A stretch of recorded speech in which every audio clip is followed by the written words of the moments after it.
lihat tangannya. Jadi di jari tengah ini Kak, ternyata adik gue ngelihat kayak kita kena susukan apa ya, kayu ya? Iya. Susukan kayu. Adik gue cabut tuh susukan. Ditarik, itu bukan keluar susukan, malah kayak keluar rambut. Dari jari? Dari jari. Ditarik terus. Tarik. Panjang banget Kak. Panjang banget. Akhirnya copot tuh rambut itu. Terus adik gue berdiri dong dia. Setinggi apa sih rambut ini? Ternyata pas om gue berdiri, itu setinggi badan om gue.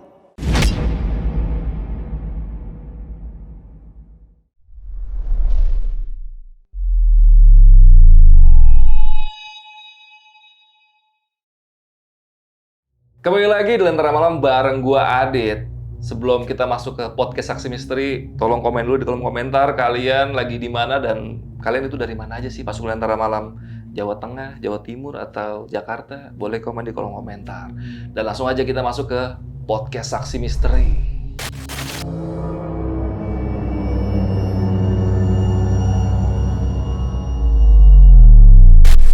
Beberapa waktu lalu gua sama Jamal diundang oleh salah satu podcast, tapi bukan podcast horornya, untuk menceritakan latar belakang dan awal mula Lentera Malam ini terbentuk dan momen-momen apa aja sih yang dialamin sama Lentera Malam dari horornya sampai segala macamnya tentang teknisnya di podcast tersebut. Sampai akhirnya ketika gue sama Jamal selesai podcast, gue ngobrol-ngobrol sedikit, dugaan gue benar. Di rumah atau di studio tempat gue podcast itu ada sesuatu yang gak beres. Dan benar saja, ternyata narasumber tersebut beberapa tahun silam mengalami banyak kejadian mistis di rumah tersebut. Bahkan omnya sendiri pun hampir kehilangan nyawa ketika mengalami tragedi ini. Kita sapa dulu aja narasumbernya, udah di sebelah gue, ada Demi. Dem, apa kabar Dem? Alhamdulillah baik. Oke. Kita syuting sekitar 2 minggu atau seminggu? 2 minggu ya. 2 minggu lalu ya. Gue mampir ke tempat lu untuk bikin konten di podcast lu. Yes. Phoenix namanya. Phoenix, yes. Oke. Dan kita tadi sebelum syuting sempat ngobrol lagi ya tentang cerita lu yang akan lu bawakan malam ini. Karena lu kan udah janji nih pas kita podcast, gue bakal mampir ke Lentera Malam mau ceritain tentang rumah ini. Karena emang rumah lu tuh serem banget sih, Dem. Iya. Itu rumahnya gede, tapi yang huni cuma 2 orang. 2 orang. Yes. Dan tadi yang cukup menarik pas kita ngobrol di bawah itu bagian ketika ada sesuatu yang keluar dari tangan om lu ya. Yes, benar. Itu boleh diceritain sedikit ke pasukan Lentera Malam, kayak gimana sih kejadiannya? Oke, jadi waktu itu om gue tuh lagi di puncak jaya-jayanya. Tapi ternyata dia itu kayak fisiknya kayak kena, mungkin capek juga kali ya. Udah sama kesibukan dia juga, akhirnya tangannya kayak stroke gitu Kak. Tapi posisinya begini ya, gitu. Bukan yang stroke yang, tapi jari doang. Jari sampai siku sini. Gue ngeliat ya, tangannya ini semakin parah gitu. Semakin buruk kondisinya. Kondisinya begini nih, gimana ya, kita bawa ke dokter aja kali ya. Gue nanya ke bokap gue juga kayaknya, ya udah bawa aja ke dokter segala macem. Masih mencoba secara logika gitu. Cuman adik gue ini rasanya pengen jenguk gitu. Jadi adik gue ini kayak punya sixth sense gitu ya. Gue lihat dulu aja gitu. Jadi adik gue ini akhirnya mampirlah ke om gue ini. Terus dia ngelihat kayak, om apa kabar segala macem ya. Tapi sejak sentuhan fisik itu, terus kan Salim ya. Pas Salim dia perhatiin tangan kanannya ini. Kok ada titik apa ini, kayak kena serutan kayu Kak. Ada di jari tengah sini titik sih. Terus dilihat, dipegang. Kak lo lihat gak nih ada susukan? Masa lo nggak lihat sih? Ya kan gue mana notice gitu. Kayak ya gue tidak salim tangan gitu aja. Tapi kan adik gue bener-bener kayak ngeliatin gitu, perhatiin. Akhirnya adik gue ini ya punya inisiatif untuk kayak, yuk siapa tahu biar nggak sakit gitu. Mikirnya biar nggak sakit, bukan untuk menghilangkan penyakitnya. Ternyata pas dicabut itu ada rambutnya Kak. Jadi rambutnya itu ditarik, tarik. Gue kira pendek. Oh tidak, itu sepanjang banget dan itu nggak putus-putus. Panjang, udah ditarik, akhirnya selesai. panjang banget Kak. Jadi kayak, wah ini apaan ya? Kok tapi kita begini-gini terus. Om gue setelah ditarik kayak gitu kayak posisinya kayak dari duduk agak mungkin badannya pegel kali ya. Dia memutuskan untuk berdiri. Pas kita lagi begini, om gue berdiri. Tunggu dulu. Ini setinggi om ya? Jadi kayak, wah enggak. Kita penasaran, enggak. Nih om tiduran dulu deh. Gak bisa. Akhirnya dia tiduran. Posisinya rambutnya kita jabarin dari ujung ubun-ubun sampai ujung kaki itu tingginya sama. Wajib. Nah, ini buat pos sekolah antar malam yang pengen tahu cerita lengkap dan sebenarnya apa sih yang terjadi sama om lu dan juga rumahnya yang tempat tinggal itu yang kemarin kita tempat podcast di situ. Simak terus podcast ini sampai habis. Tapi sebelum itu, buat kalian yang pengen jadi narasumber seperti Demi yang ada di sebelah gua, kalian bisa langsung aja DM ke Instagram Lentera Malam. Itu ada di lenteramalam.id. Langsung aja DM ke Instagram Lentera Malam. Oke, Dem, udah siap nih buat cerita malam ini nih. Tentang rumah lu dan juga kisah om lu. Bahkan lu sendiri juga ngalamin ya. Gue sendiri ngalamin semuanya. Oke, langsung aja sebelum kalian denger ceritanya, kalian tonton dulu intronya.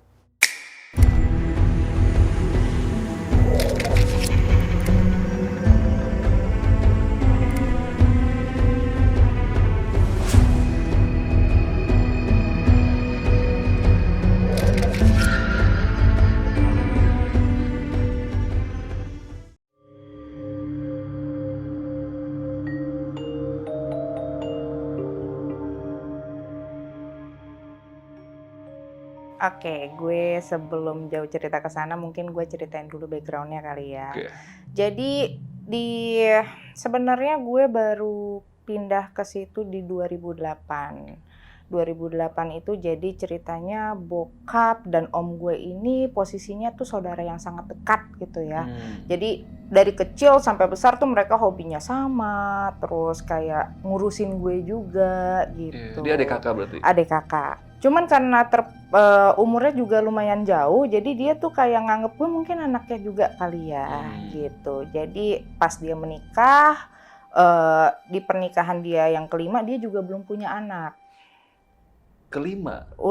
Pernikahan yang kelima tahun. Oh, kelima tahun. Bukan yang bukan lima istri, enggak. Okay. Pernikahan yang kelima tahun dia tidak punya anak juga. Akhirnya di tahun 2008 itu dia memutuskan untuk mengundang keluarga gue untuk tinggal di situ, di rumah itu, untuk ngeramein lah ya. Di 2008 sampai 2010 semua seems normal gitu. Itu ya rumah biasa gitu ya. Gue tumbuh di situ dan emang gak ada apa-apaan. Namun di 2010 saat puncak-puncak kejayaan om gue di dalam usahanya ini, gaya hidup kita semua berubah. Dimulai dari renovasi rumah, semua mobil ganti, semuanya tuh ikut berubah. Termasuk ya kecipratannya pasti keponakannya ya. Jadi waktu itu pas kita ceritain dulu yang renovasi rumah. Saat renovasi rumah itu gue kaget. Kenapa yang datang bukan semen, beton atau segala macem, tapi malah didatengin 4 sapi limosin yang besar banget. Oke.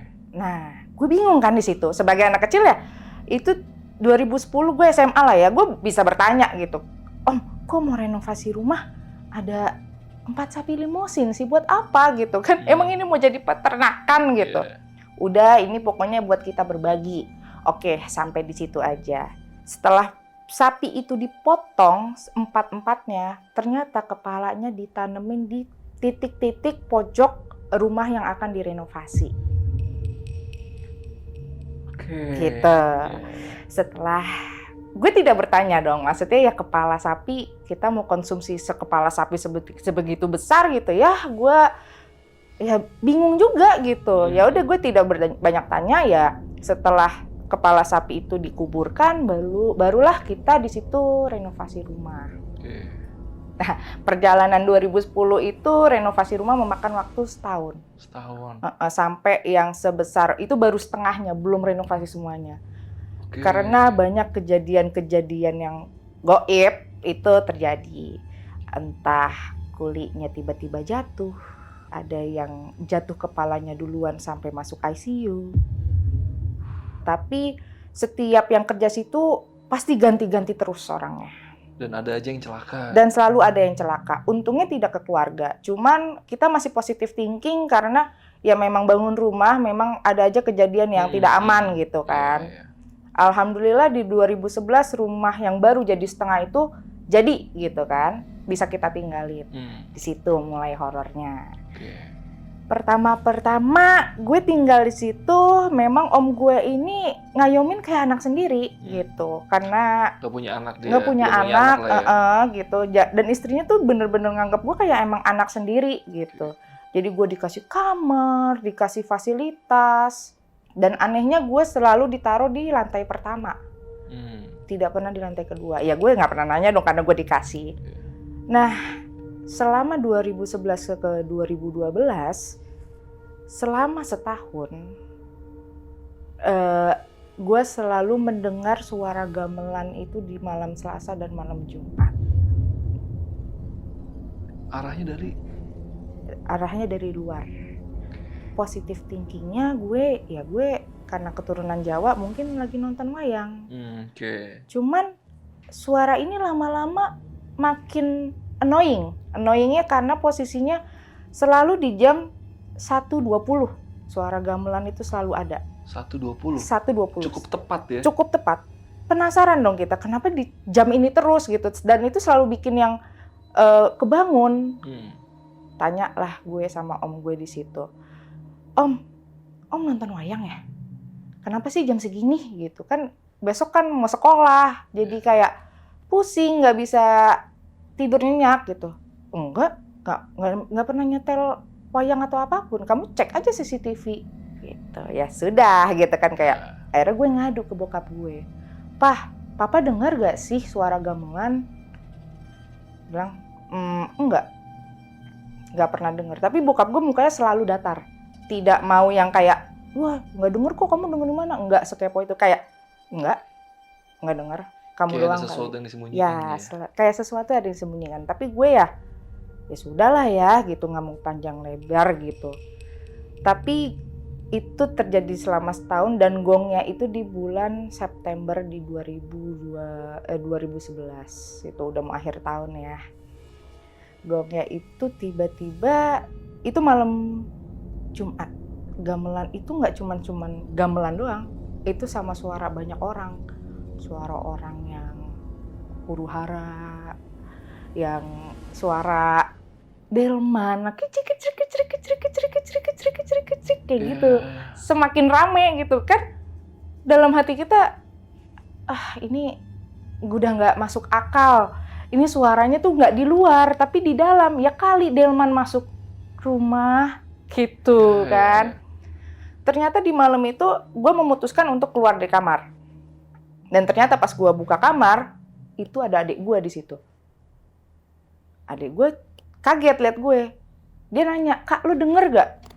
Gue bilang, "Oke, gue denger. Berarti ini kita berdua sama-sama mendengar ya." Cuman posisi rumah itu semuanya gelap. Nggak ada yang keluar atau siapa segala macem. Tiba-tiba om gue ini yang posisinya lagi di atas tidurnya keluar dari kamarnya.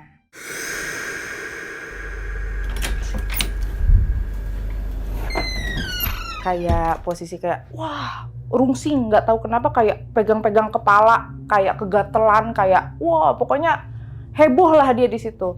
Gue sama adik gue ya pasti kan refleksnya ya gue ngebantu dia dong.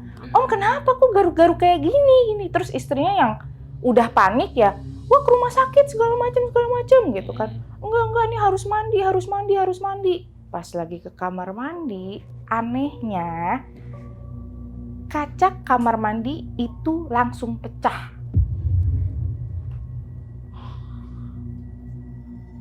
Kita refleks dong semuanya, kayak ini nggak ada apa-apa gitu loh gitu. Dan pecahnya kalau pecah kaca kan pasti hancur semua ya Kak. Gitu. Ini pecahnya cuma kebagi dua. Itu udah creepy tuh. Langsung deh Kak, dari pecahan itu ternyata ada satu gulungan kayak pocongan gitu. Pocongan jatuh.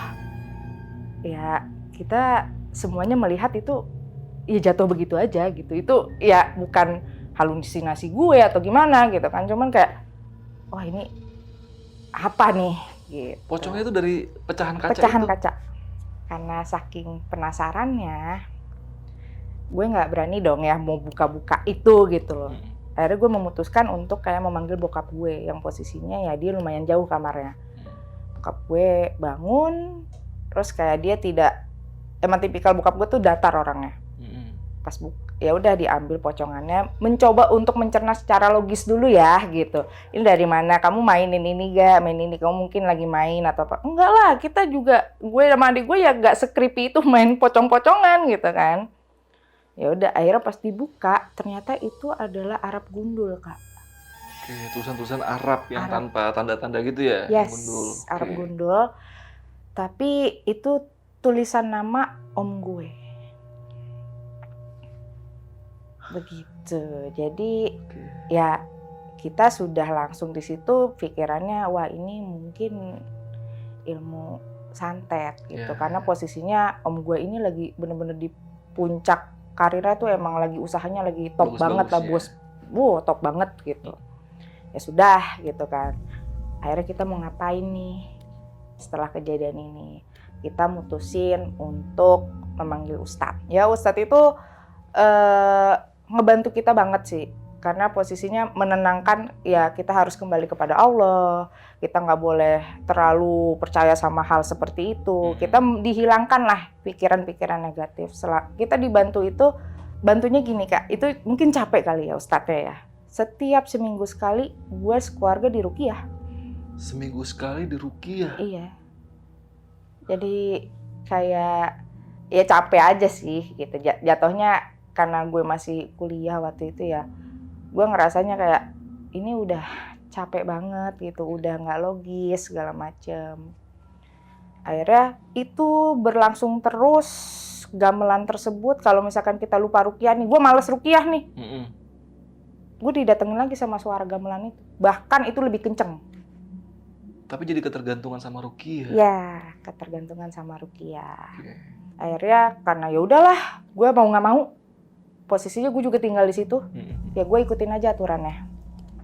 Gue selama dari tahun 2012 awal sampai di pertengahan 2013 itu gue ruqyah terus. Ya alhamdulillah sih ya akhirnya gangguannya hilang, benar-benar bersih sampai akhirnya Pak Ustadznya meninggal di 2013 itu. Di 2013. Nah 2013 ini di bulan Juni ya Kak, gue posisinya tuh lagi kuliah lagi hektik-hektiknya lah ya. Gue memutuskan untuk kayak udahlah gue ngekos aja gitu. Tapi memang ternyata pas gue ngekos gue lebih nyaman. Gangguan-gangguan itu nggak ada gitu yang gue harusnya kayak sempet nano kan Kak, wah gue belum ruqyah nih. Aneh gak sih kayak kok gue belum ruqyah gitu. Tapi gue malah jadi lebih tenang pas di luar. Gitu sampai saat 2014 gue udah selesai skripsi. Gue harus pulang dong ke rumah ya. Ya udah gue balik lagi ke rumah di 2014 itu di bulan Maret. Ternyata Kak, itu gangguannya tuh bukan lagi suara gitu. Jadi gangguannya tuh mulai kayak mungkin impact-nya adalah ke psikologisnya om gue ini kali ya. Dia mudah marah, apa aja banting barang. Tante gue stres. Terus untungnya ada nyokap bokap gue gitu sama adik gue yang berusaha untuk kayak kita tenang dulu ya, kita kembali lagi ke sholat. Kita ini dulu, jangan dibawa apa-apa tuh. Ini wah ini nyalain dia, ini kirimin santet apa segala macam, jangan. Tapi lebih ke arah ya udah kita sholat aja, jangan sampai kelihatan nih bobrok rumahnya kita nih keluar gitu loh. Ini malah mereka seneng kalau kita hancur. Akhirnya di situ serangannya Kak di 2014 itu untuk menghilangkan stres om gue ini. Om gue nih suka banget sama binatang. Nah binatangnya tuh banyak banget Kak. Dari burung-burung tuh udah sampai puluhan. Ayam-ayam kate tuh udah puluhan juga. Ikan yang dari ikan eksotis sampai ikan biasa tuh udah ratusan. Sampai kita miara anjing tuh udah 4 sampai 6, kucing tuh sampai 4 lah ya. Itu banyak ya, Iya, gitu. banyak banget itu. Banyak bukan banget lagi. itu udah kayak kebun binatang kali ya. Tapi ya udah gue mencoba enjoy juga karena gue suka binatang. Ya gue sayangin mereka satu-satu gitu loh. Tapi ternyata Kak, dengan adanya binatang, gangguan itu malah lebih, menurut gue lebih ekstrim lagi. Oke. Gangguannya dimulai dari, ini mungkin di nalar kita nggak nyambung kali ya, tapi gue saksi juga gitu. Mulailah di situ terjadi binatang-binatang yang ada di rumah ini di tahun 2014-an satu-satu mati. Oke. Matinya tuh bukan kayak mungkin penyakit ya. Kalau misalkan ya binatang bisa aja kena penyakit, tapi ini matinya pada nggak wajar.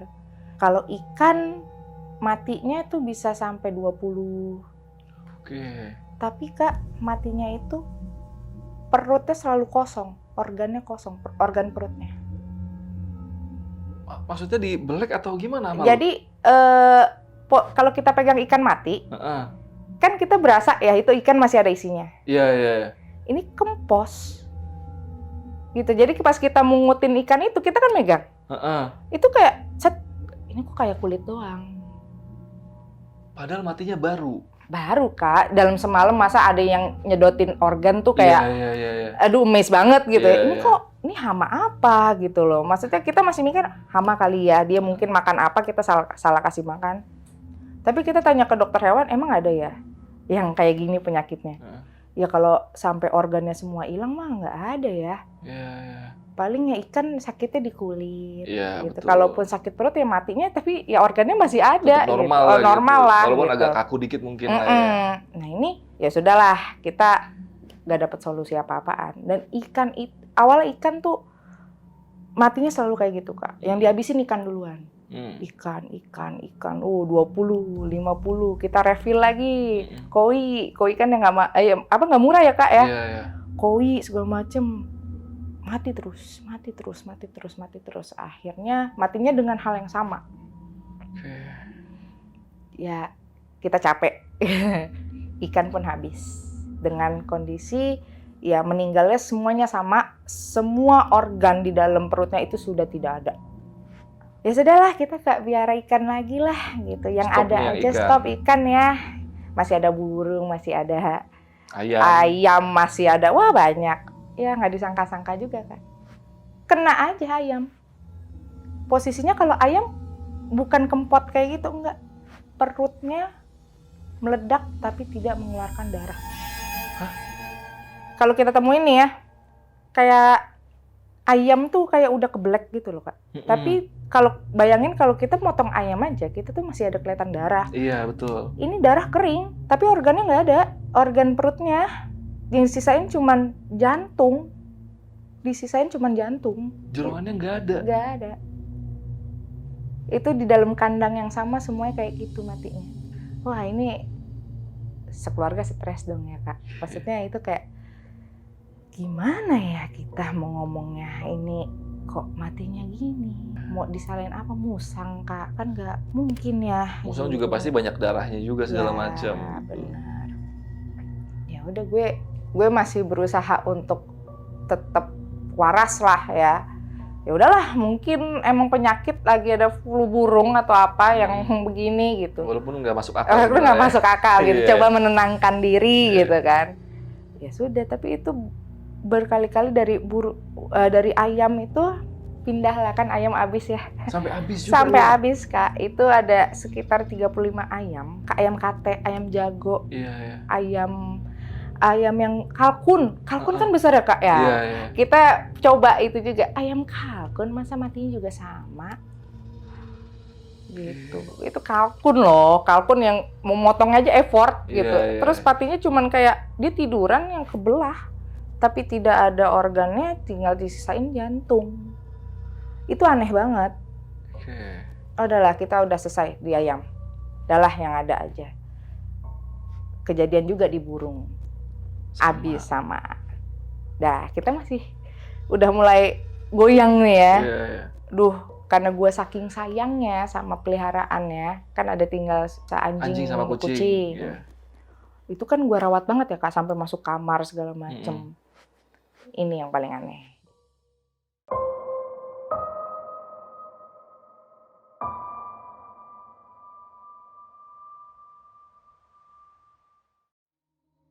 Jadi waktu itu om gue ini punya anjing pom sama chihuahua. Yang kecil itu Yang ya? kecil. Berarti kan kalau yang pokoknya om gue bilang pokoknya yang kecil-kecil ini boleh masuk rumah. Gitu. Dan gue memutuskan mereka masuk kamar gue juga. Oke. Jadi ya udah si anjing pom dan chihuahua ini masuklah ke kamar gue. Anehnya mereka itu selalu gonggong-gonggong tuh ketakutan tiap malam. Gonggong-gonggong anjing yang ketakutan. Anjing kecil ketakutan ketahuan ya. Kalau anjing besar kan masih ada lawanan gitu. Kalau anjing kecil tuh kayak kik gitu. Meringis gitu. Kenapa gitu ya. Tapi ya udah gue merasa kayak ya udahlah ya nih ada manusia gitu, nggak usah takut. Tapi yang paling anehnya yang pom gue ini meringisnya tuh kayak sampai step gitu loh Kak.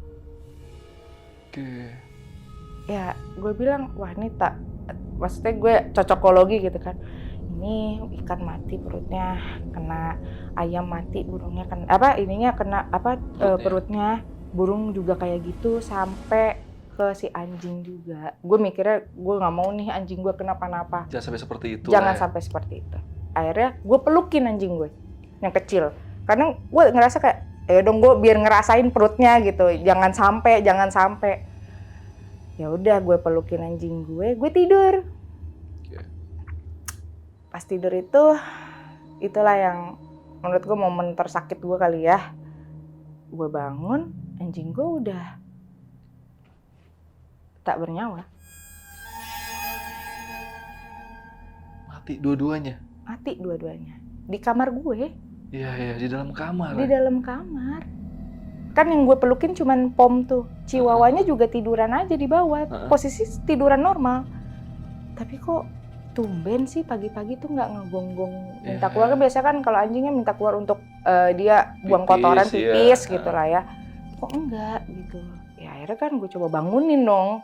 Iya bangun yuk, makan gitu. Nggak ada respon. Ya gue pegang emang udah nggak ada napasnya. Tapi perutnya normal? Tapi, nah di sini yang paling, ini gue saksi bener sih gitu. Gue masih pikir kayak, wah normal kok, kelihatan normal aja, kita bawa yuk ke dokter hewan. Dokter hewan, terus, Bu ini udah mati. Iya saya udah tahu, ini tapi matinya kenapa? Pas mereka cek, kan gue penasaran ya, udah cek matinya kenapa? Orang anjingnya sehat, masih muda, nggak anjing tua gitu ya, anjing sehat banget gitu. Ternyata tahu gak Kak, yang hilang apa? Dia kan minta diotopsi ya tuh dua anjing itu. Yang hilang itu liver sama usus. Hilang? Hilang. Padahal perutnya nggak robek? Nggak robek Kak, nggak robek sama sekali. Hilang, kok bisa hilang? Iya.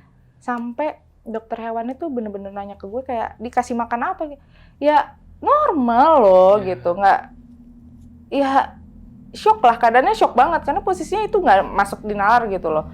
Kalaupun memang dia dikeluarin mungkin ya gimana, pasti ada pembedahan gitu. Ini bener-bener hilang, kayak hilang aja Kak.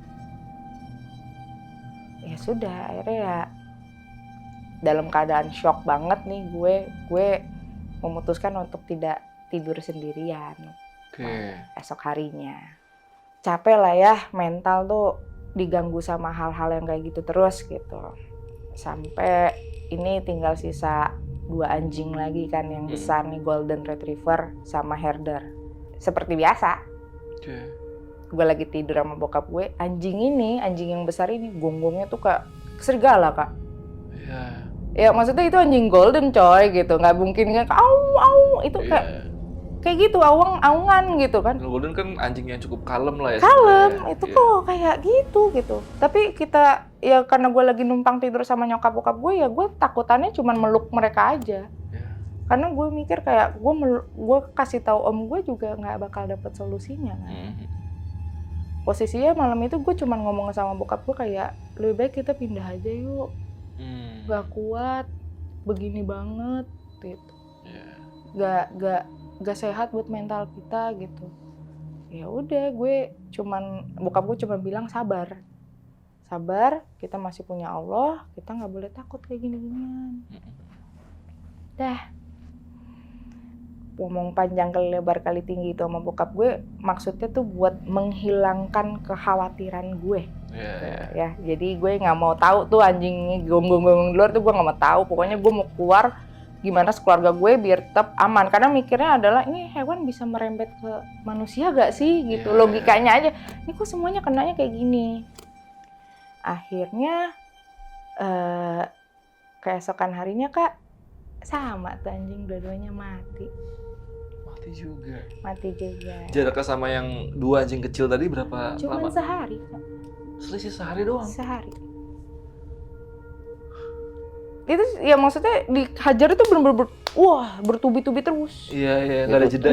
Nggak ada jeda sama sekali. Itu kayak terornya tuh bukan lagi suara, tapi emang bener-bener dari yang living things yang ada di sekitar kita gitu loh.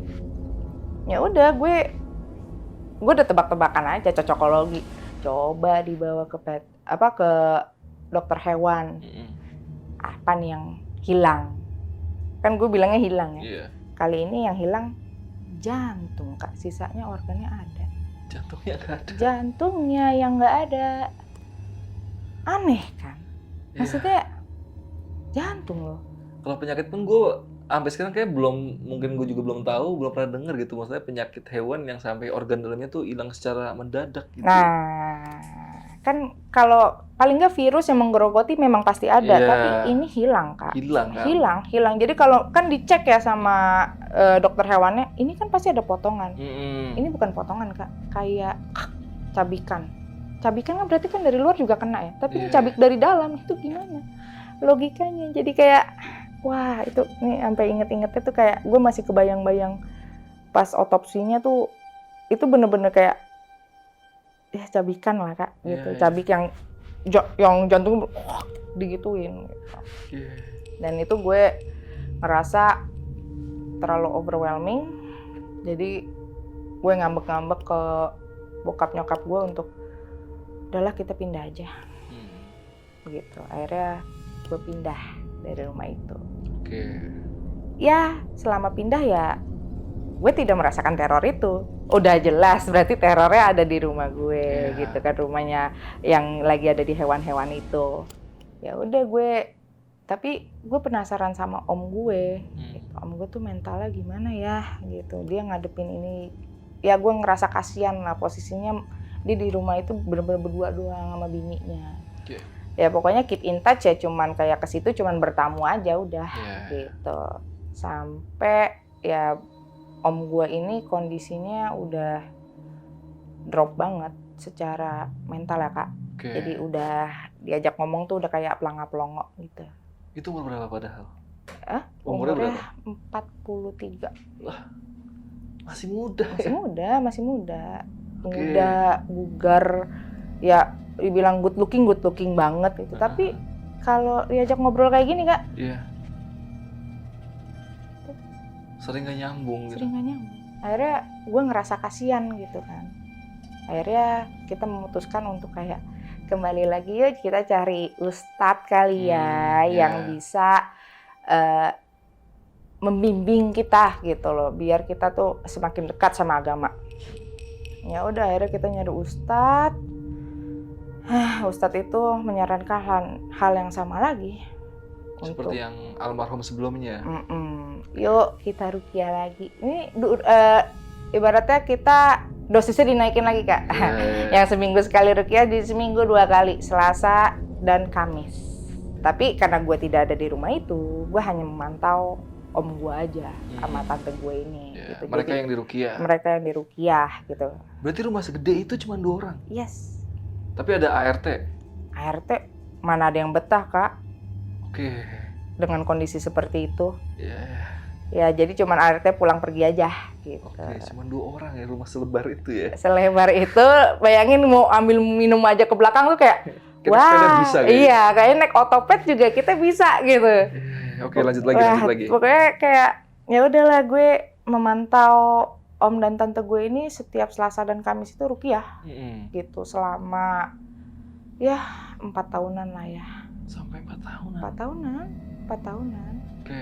Bener-bener yang boro-boro Kak, di ruqyahnya kan biasa gitu ya sadar gitu. Setiap ruqyah Kak udah kayak yang tiba-tiba kayak eksorsim segitu yang yang sampai yang kayak wah, itu setiap kejar-kejar gitu lah. Kejar-kejar sampai dibuatin ruangan yang soundproof untuk nggak kedengeran sama tetangga. Khusus untuk ruqyah. Capek nggak tuh kayak gitu? Maksudnya kayak sampai dibuatin ruangan yang tidak bisa didengar siapapun untuk ruqyah. Karena gitu. rumah itu di perumahan cukup padat ya. Jadi kita sebagai keluarga yang deket banget sama om dan tante gue ini, ya bokap gue ya bikin andil, udahlah kita bikin aja spek studio tapi khusus ruqyah. Wah, mantep tuh ya kayaknya gitu kan, kayak oke silahkan. Itu 4 tahun kayak gitu terus Kak. Makanya gue tidak mau kayak kadang-kadang ada pemikiran kayak ini kan cuma om tante gue doang. Gue capek gitu. Tapi karena mereka menyayangi gue dan adik gue kayak anak kandung sendiri gitu. Jadi kayak ya udahlah gitu. Ya gue gak bisa ngomong apa-apa lagi selain berbaktinya segini aja gitu. Ya sudah, akhirnya 4 tahun itu alhamdulillah works sih Kak. Membaik keadaan rumah, keadaan om gue, keadaan nyokap gue juga ngasih taunya kayak gak bisa nih terus-terusan ruqyah kayak gini karena nalarnya tuh menurut kita ruqyah ini tidak boleh dilakukan setiap minggunya gitu. Udah membaik juga kan ya gitu. Untungnya obrolan nyokap gue ini didengar juga gitu. Ya sudah, selesailah sampai di situ. Kita kira hidup kita udah tenang. Ya, sudah tenang. Oh tidak, terornya malah semakin tidak dimasuk di nalar kita. Oke, boleh ceritain lagi tuh Dem, gimana Dem? Jadi ini terornya nih mungkin puncaknya kali ya, mungkin itu tahun 2018-an lah ya gitu. Jadi 2018-an itu memang gue sudah lulus kuliah dan adik gue lagi kuliah gitu.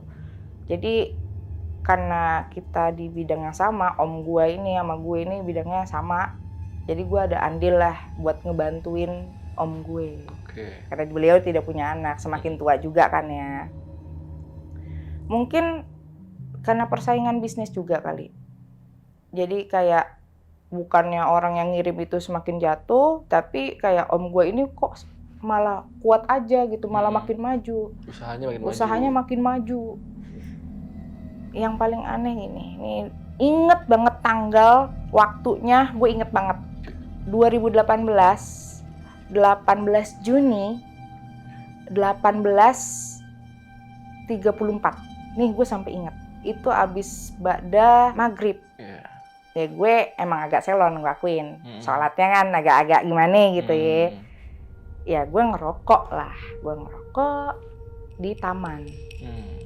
Di rumah itu ada om gue nanya-nanya gimana kerjaan hari ini, divisi lo bla bla bla.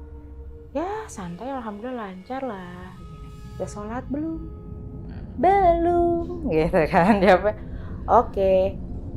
Mau sholat bareng nggak? Pertanyaan itu yang paling gue inget, mau sholat bareng nggak? Gak lama dari situ tiba-tiba kok kita nyium bau anyir. Gue masih mikir positifnya, apakah gue nembus gitu atau apa gue tiba-tiba dapet. Anyirnya kok anyir yang bikin, kakak pernah nyium bau bangke tikus yang sampai 2 tikus 3 tikus nyegrek lah pokoknya. Nyegrek kayak gitu, tapi anyir gitu. Gue mikir kayak ini bau apaan ya gitu. Masih kayak mencoba nalar gue lagi gitu, mungkin ada tikus yang mati. Tapi om gue mukanya panik, kayak ini bau apaan ya? Bau apaan ya gitu. Karena dia udah panik, dia orangnya jijian juga. Jadi kita mencoba untuk mencari sumber anyir. Dan anehnya saat kita lagi nyari-nyari, posisinya kan mungkin bangkainya ada di luar kali ya, bau itu. Pas kita buka pintu taman, cekrek. Jadi itu taman tuh luas gitu ya, Kak. Di tengah-tengah ada kayak air mancur. Kayak air yang keluar dari tanah. Nah, gue kaget dong. Apaan tuh? Om, bocor. Bocor apaan ya? Itu kan gak ada aliran selang. Emang di tanah doang gitu. Wah, apaan nih? Kita samperin, dari situ sumber anyirnya. Itu air mancur darah. Yang keluar darah? Darah. Bukan darah seger ya, Kak. Mungkin gue bisa analogiin gini, mungkin darah kok hitam, darah busuk kali ya, darah apa nggak ngerti lah. Tapi tuh baunya, Masya Allah, gitu kayak, wah apa nih, udah pokoknya kita harus hentiin ini Dedem. Gua panggil dong, telepon bokap gue. Nyokap gue waktu itu lagi nggak ada di Jakarta. Gue panggil bokap gue panggil adik gue suruh buruan pulang. Pokoknya gue panggil tante gue juga, kita lihat bareng-bareng. Soalnya gue ngerasa gini, kalau gue doang sama om gue doang yang lihat, gue takutnya kita berdua sama-sama halu kali gitu. Tapi yuk kita lihat tuh, ini darah bukan? Ya pas gue pegang, giniin, tekstur darah itu kan beda ya, Kak? Nggak kayak air, yang air kan cuma ker, udah gitu aja. Itu bener-bener kayak sampai sekental itu, kayak darah. Aduh, ini kita ngomongnya agak eksplisit kali ya, kayak darah mens kental gitu. Wah, itu muntah-muntah dong gue ya. Gue muntah deh, pokoknya gue ingetnya muntah ya di situ. Dan gue shocknya tuh kayak, itu di luar nalar gue. Akhirnya bokap gue yang ngelihat gue saking nya gitu, memutuskan kayak bilang ke om gue, kita cangkul bareng-bareng. Oh, mau nyoba apa di bawah situ? Cangkul.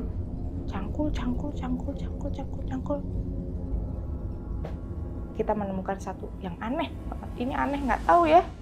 Yang setahu gue ya harus tidak ada di situ gitu. Jenglot, Kak. Jenglot.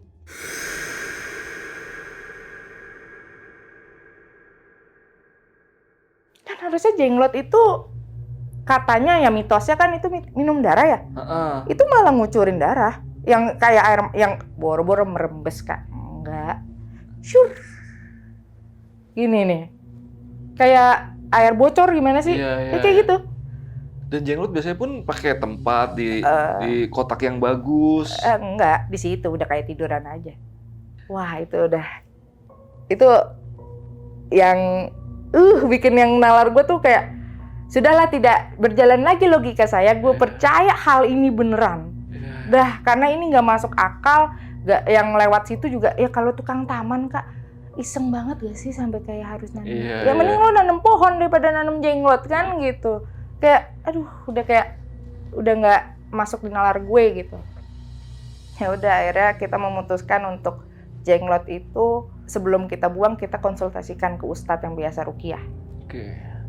Harus diapain? Oh, dibuang ke laut terdekat. Ya sudah, kita buang. Ternyata terornya tidak berhenti sampai di situ. Masih. Lebih parah lagi, masuk ke dalam rumah. Tiba-tiba, nih ada ubin-ubin kayak gini, Kak. Kita mungkin kalau misalkan selang bocor ya merembes gitu ya. Gitu. Ini rembesannya darah. Darah lagi, itu di lantai 2. Di kamarnya om gue. Di lantai 2? Lantai 2. Ya logikanya ya kayak, ya kalau misalkan di lantai 1 gitu, mungkin masih kayak kita mikir kayak, ya udah ini, ya mungkin ya efek tadi kali ya. Ini enggak, lantai 2. Dekat sama tempat kita syuting kemarin nggak? Dekat banget. Itu, ini tempat syuting kita, sebelahnya persis. Itu lantai 2. Ya, lo kalau tempat syuting kita kan lebar gitu kan. Nah, sebelahnya tuh lebar juga kayak gitu. Dan itu rembesannya tuh kayak, bukan kayak setitik, 2 titik gitu, Kak. Kayak bener-bener bikin kubangan sendiri, itu darah. Rembes. Ya gue dalam nalar gue, ya kali nih marmer harus gue pecahin. Gitu dong, maksudnya kayak, udahlah gue hands up. Di situ gue bilang sama om gue, Om, ini kembali lagi sama Om, Demi nggak mau ikut-ikutan di sini. Itu kejadian di hari yang sama juga. Jadi abis buang jenglot ke laut tuh ya, kita malam-malam mau tenang, bukannya tenang malah dapet teror begitu, rembesan darah. Capek. Jadi di malam yang sama. Jadi emang mental yang gue lihat, emang mental kita yang terus dihajar sama dia biar gila gitu loh. Kayak mungkin karena tuh orang tahu gue ikutan kerja di situ, jadi kayak posisinya lu juga harus kena nih mentalnya. Ya sudah, akhirnya gue memutuskan untuk kayak gue resign dari perusahaan om gue itu. Karena kantornya di rumah itu juga? Di rumah itu juga. Jadi om gue itu karena kemarin yang kita bilang yang agak-agak dia ngeblank pelok gitu, ya kita memutuskan untuk ya di rumah gitu. Aja. Jadi karyawan yang datang dan pergi gitu. Akhirnya lo resign dari situ? Gue resign. Dan kejadian itu katanya gue nggak mau terlalu deket gitu kan, maksudnya terlalu deket tahu kondisi rumah itu tuh ya udah gue mau tutup kuping dan mata aja. Jadi setiap laporan ya ternyata kejadian itu sering dan berulang gitu. Jadi sampai di satu titik 2022 sih pecahnya. Pecahnya di 2022. Alhamdulillah di Januari teror itu berhenti yang rembesan darah. Cukup lama juga ya? Lama Kak, lama banget. Itu kayak siklus 4 tahunan kali ya, kayak dilihat-lihat gitu ya. 2022 berhenti teror itu di Januari, cuman ya gue udah ngerasa gimana ya sama rumah itu, karena posisinya gue juga udah berumah tangga, jadi posisinya gue ke situ hanya untuk main lah. Iya, silaturahmi aja. Silaturahmi aja lah, udah secukupnya aja. Akhirnya yang paling parah, tiba-tiba om gue ini kayak kena stroke gitu kali ya. Stroke, tapi stroke-nya lucu Kak. Gak stroke yang gitu, enggak. Tapi stroke-nya gini doang nih. Nih, bentuknya kayak gini. Kayak tiga gini. Tangannya. Gini doang. Jadi kemana-mana gini. Bukan gini ya, tapi kayak gini. Tapi kan kita jadi notice nih, kenapa tangannya. Jadi kalau dia setiap tanda tangan, berkas apapun, dia nyuruh asistennya. Ngeduplikat tanda tangan dia. Gue bilang ini bisa disalahgunakan. Betul. Lebih baik saya juga yang bantu. Ya karena jadi keponakan yang baik ya gitu. Ya karena ini tanda tangan masa di copy gitu kan. Orang lain lagi kan. Ya udah coba diikutin tanda tangannya. Seminggu doang Kak aku di situ. Ngeliat kok kayak tangan ini tuh tangannya om gue tuh semakin warna biru. Jadi kayak kita tuh ditahan, darahnya mati gitu kan. Aneh banget ya, kayak stroke mah nggak pasti ada aliran darah juga, cuman kena syaraf gitu. Tapi ini bener-bener kayak begini, kayak dimatikan tangannya. Akhirnya adik gue ngejenguk om gue. Om, apa kabar om? Segala macam, nanya-nanya basa-basi. Tiba-tiba adik gue ini emang dia punya sixth sense lah. Sensitif lah ya. Sensitif lah. Om, sakit sejak kapan? Kok tangannya biru? Iya nih, biasalah diabetes. Bilangnya diabetes. Kita kan tahu diabetes tidak seperti itu juga ya. Mungkin dia juga berusaha untuk menenangkan pikiran dia gitu. Coba dilihat tangannya. Pas dilihat tangannya, jadi di jari tengah ini Kak, ternyata adik gue ngelihat kayak kita kena susukan apa ya, kayu ya. Susukan kayu. Nah, gue perhatiin kan, kok ada ya? Gue nggak pernah lihat ya. Ya kan lihat kan nih, yuk kita cabut aja yuk. Adik gue cabut tuh susukan. Ditarik, itu bukan keluar susukan, malah kayak keluar rambut. Dari jari? Dari jari, cet, ditarik terus. Tarik. Panjang banget Kak. Panjang banget. Akhirnya copot tuh rambut itu. Terus adik gue berdiri dong dia. Setinggi apa sih rambut ini? Ternyata pas om gue berdiri, itu setinggi badan om gue. Wah. Wah itu, ini gangguannya kayak bener-bener, wah ini udah nggak masuk di nalar gitu. Masa ya rambut setinggi badan kita itu ada di sini tuh gimana? Tangan kita tuh nggak ngeluarin rambut loh gitu. Sejak itu ketahuan, sembuh om gue. Tangannya normal lagi? Normal lagi. Dalam waktu 2 hari. Pertama masih kayak kesemutan. Aduh nih semutan banget, kesemutan. Seharian kesemutan. Iya. Sampai di hari kedua normal. Bisa tanda tangan lagi. Itu edan sih.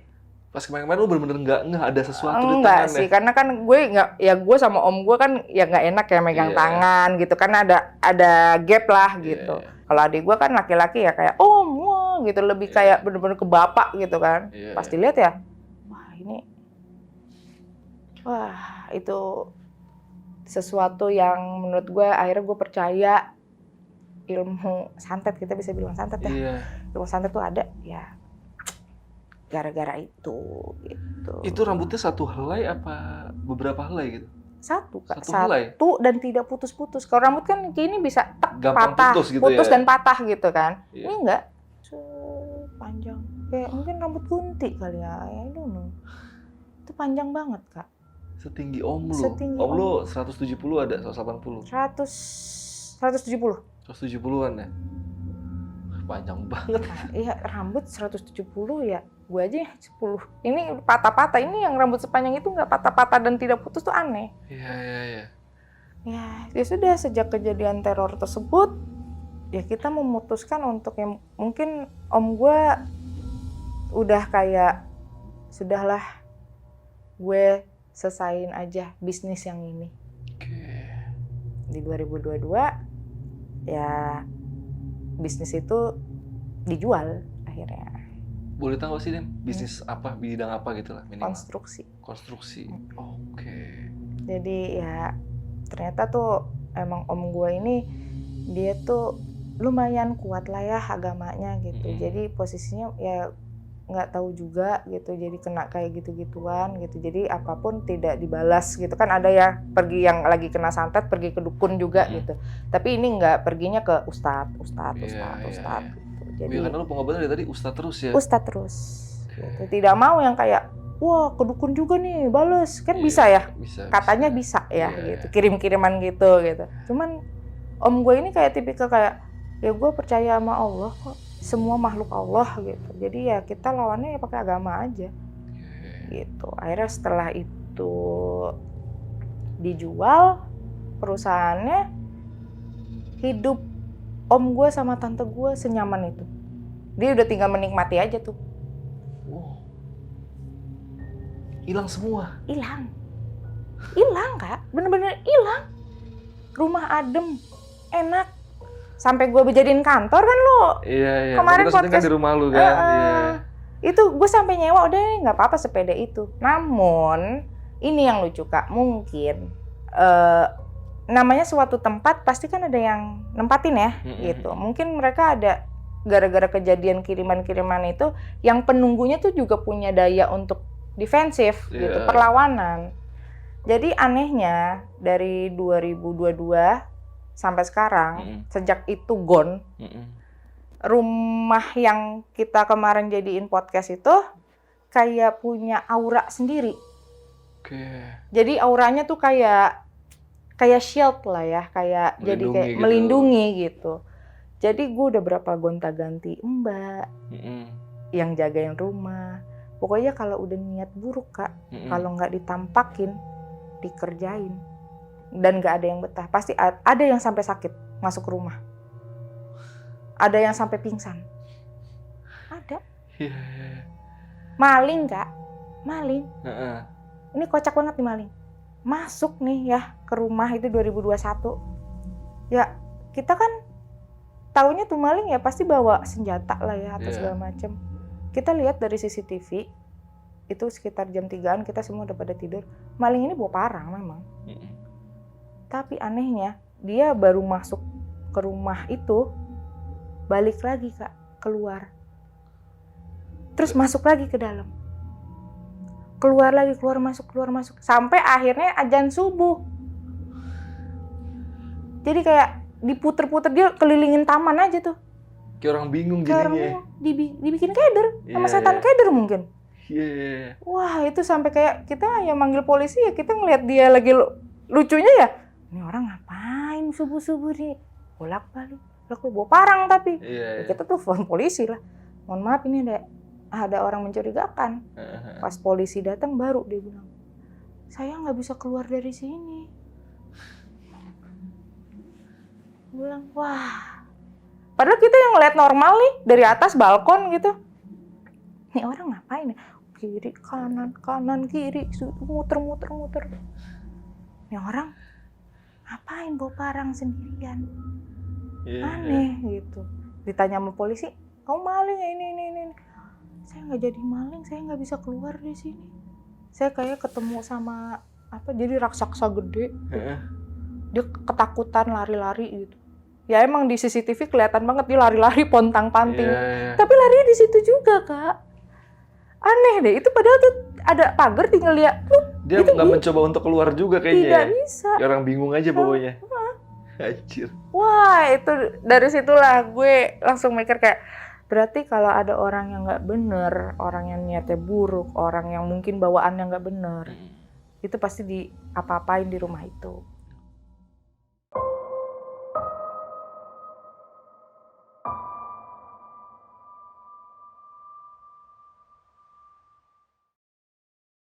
Nah, ini mungkin sambil gue kenalin lagi, kalau tadi nggak nonton dari awal, Mbak Demi ini punya podcast juga namanya Phoenix Media ya? Phoenix ya, Kasih Pahim. Iya, Kasih Pahim tuh kontennya dia.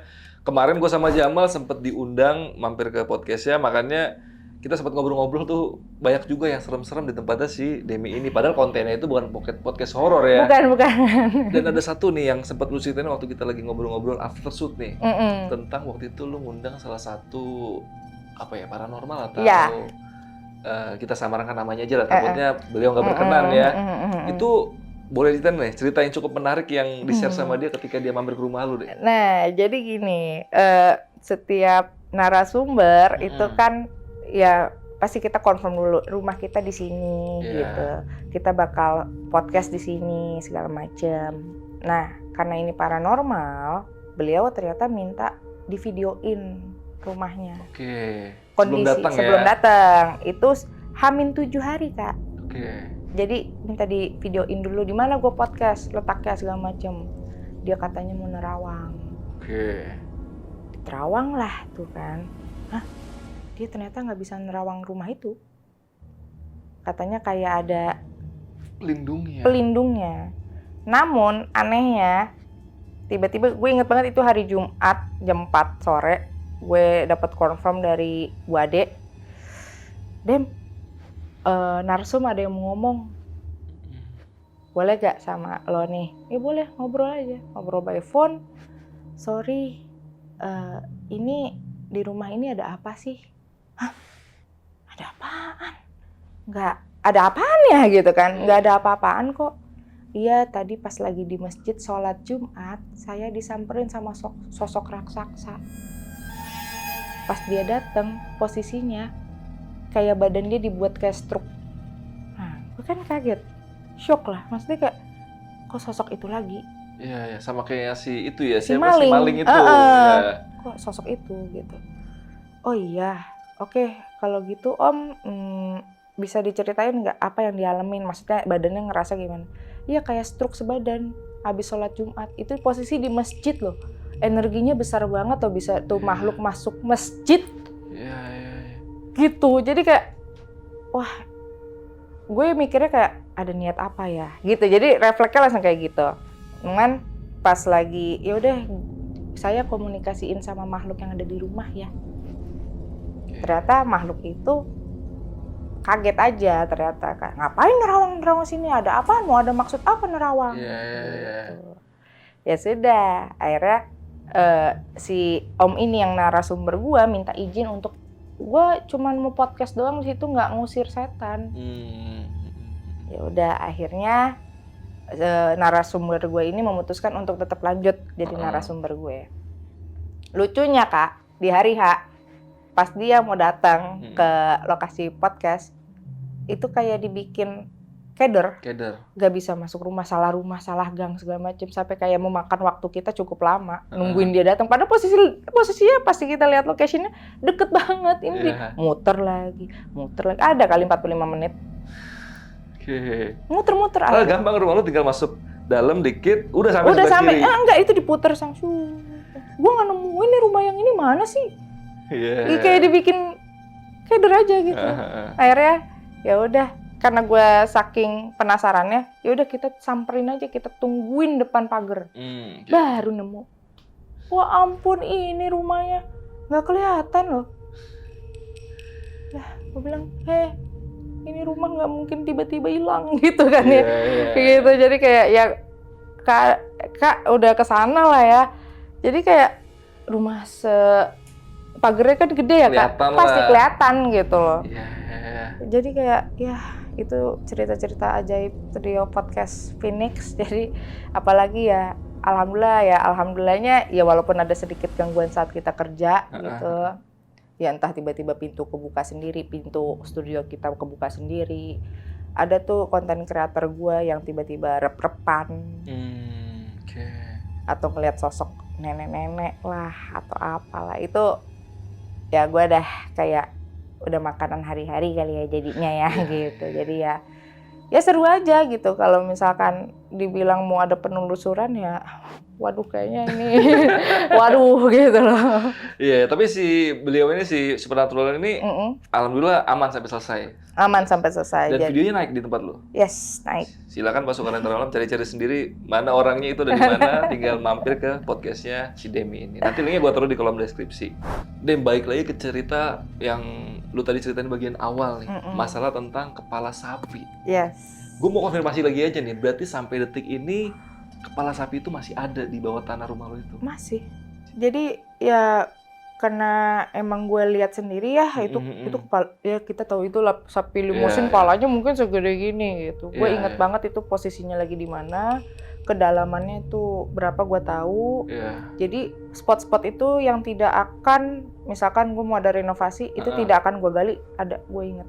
Oke, karena gue juga jadi inget nih omongan, kalau nggak salah ya ini Sujiwo Tejo ya, dia nganggep itu kalau nanam kepala di tanah sebelum ngebangun itu biarpun ada sisi supernatural spiritual ya, itu juga ada budayanya. Oh iya. Karena Sujiwo Tejo kalau nggak salah nih yang ngomong, ini mungkin teman-teman kalau gua salah bisa dikoreksi, itu dia ngomong teknologi atau teknokrat B.J. Habibie, setiap ngebangun bangunan itu pasti ada kepala kerbau yang ada di bawah tanahnya.